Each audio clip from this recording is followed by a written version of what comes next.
Good morning, I'm Clip Ivan S. Galve, your ICT teacher in Computer System Servicing. Welcome to the CDURC Ganhe National High School. Today, I will teach you on how to assemble the system unit or the PC hardware. What are the things or the materials or tools needed in assembling? First, you need to prepare the two sets of screwdriver, the Phillips and the flat screwdriver, and some small screwdriver, which is flat also, and the Phillips, sometimes composed of star screws, and the anti-static mat, the anti-static wrist strap, the brush, and some PC hardware components. First, we need to prepare the motherboard. We need to check the alignment of the CPU socket. And after that, we need to get the CPU and insert the processor on its socket, slowly but surely. And after that, put the lock pin. Be sure to fit it directly.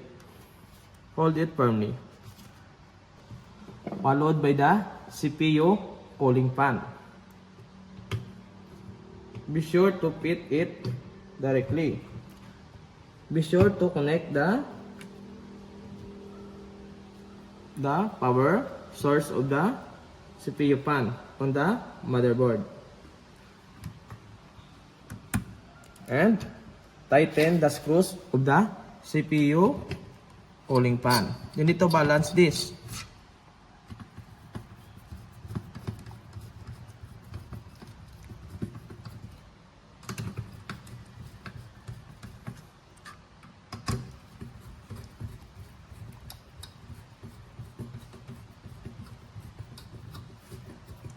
And after that, double check the screws if it is fitted directly.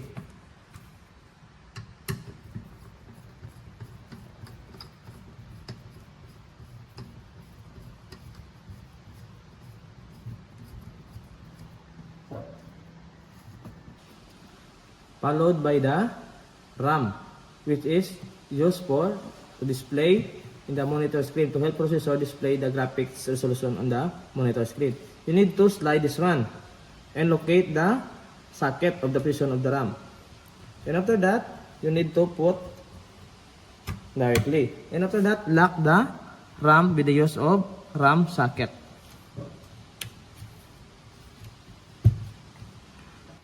At this time, before you return the motherboard, you have secured first the anti-static wrist strap. You need first to put the anti-static wrist strap in the system case in order to avoid static buildup. And after that, you need to put the system case on the flat surface on the keyboard, followed by the motherboard. Be sure the motherboard fits on its proper location. You need first secure the stud bolt or the stud screws in order to fit the motherboard. We will now secure the motherboard using the 4 screws.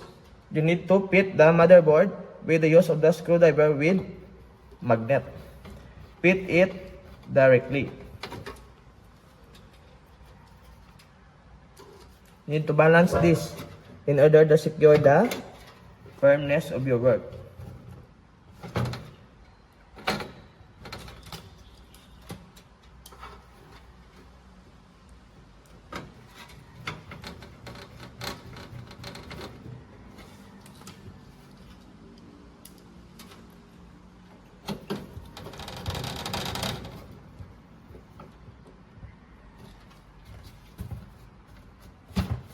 Now we will return the power supply.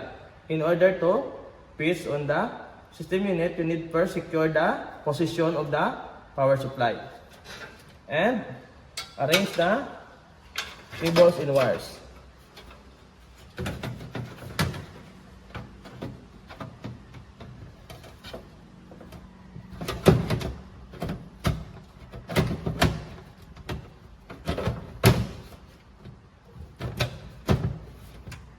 Secure the power supply by putting back the 3 screws.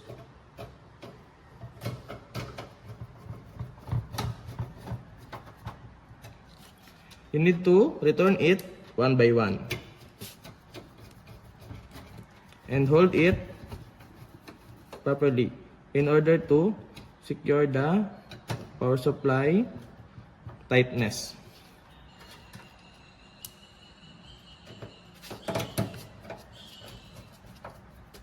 At this time, you need to put the cables and connectors to the motherboard.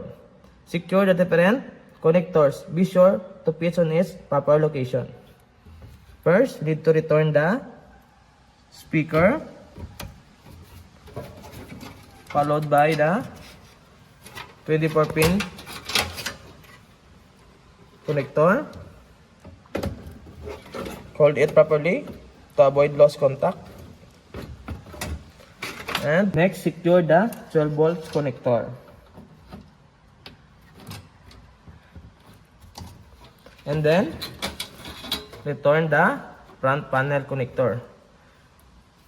At this time, you need to properly arrange the front panel connector because it is very sensitive and important.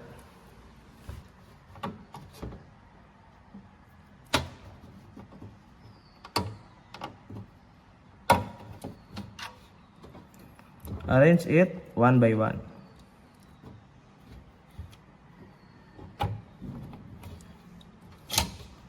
Followed by the power button or the front panel.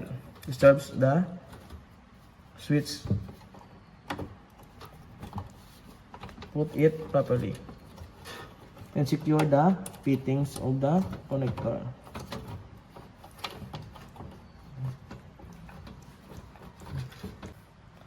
After putting back the front panel, you need to secure the hard disk drive and hold it properly and return to its proper location.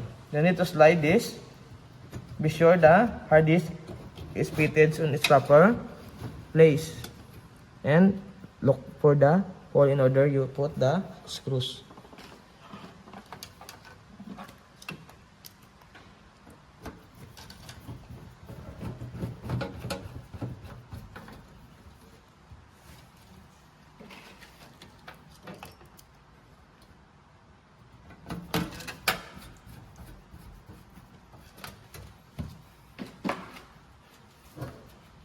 After you connect the hard disk drive, you need to return the connector, which is called the SATA cable.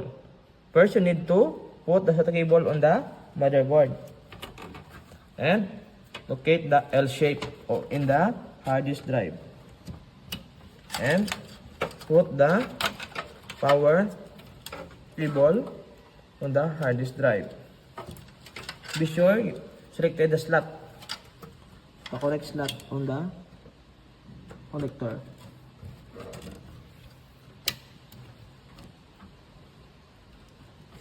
The last component of the system unit to be returned is the CD-ROM. You need to hold it directly and slide it with the use of your hand slowly and secure the fittings in its position in the system unit. Secure it with the screws.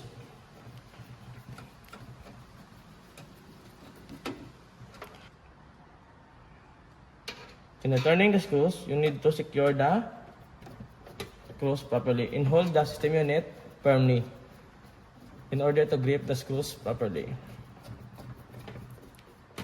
Okay.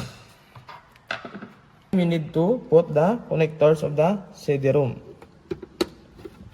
Hold it and put it properly.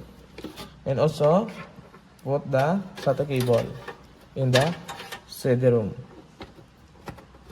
and put it together with the motherboard. At this time, you need to put the system unit on its proper place or sturdy place and check if it has the remaining screws inside the system unit.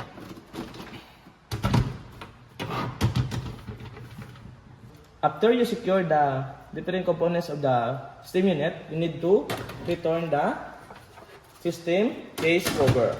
Be sure it is fitted directly and slide it properly to avoid any lost contact or cover.